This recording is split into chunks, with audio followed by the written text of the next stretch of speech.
All right, let's take a look at case 2. Case 2 is when we have repeated real solutions.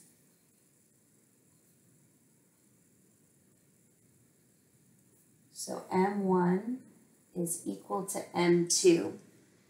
Because we're thinking about this as solving an auxiliary equation that's a quadratic, it is possible to have one real solution that is a double root, if you remember that from algebra or pre-calculus.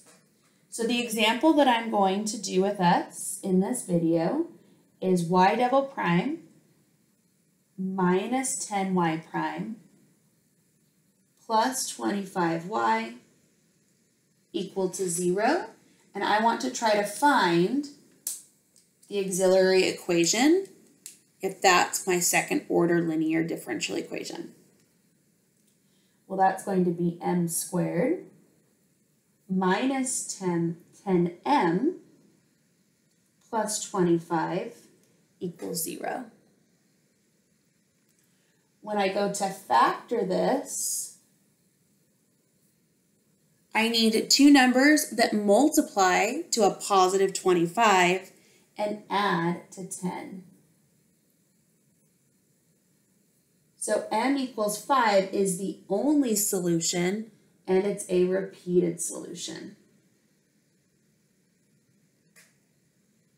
So my first solution is going to be e to the 5x. But my second solution can't also be e to the 5x because then these would not be different solutions. They would be linearly dependent, and then I could just combine them and only have just one c here, if you will. So I fix that by doing x, e to the 5x. And if you do that and you find, if you want to check your solution, you will find that this also is going to satisfy this differential equation here. And that is the trick that we do. This is a shortcut to what we did in reduction of order.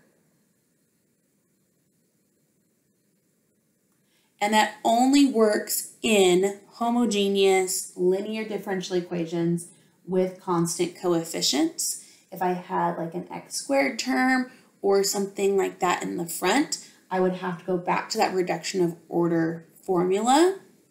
However, when I have constant coefficients, this is always going to be the case for that second term. So if you know this first term, you could plug into that really awful equation if you wanted to do so, but this is what you would end up getting no matter what. For example, just a completely different example, let's say our C1. Oh, that green's really hard to see. Change colors.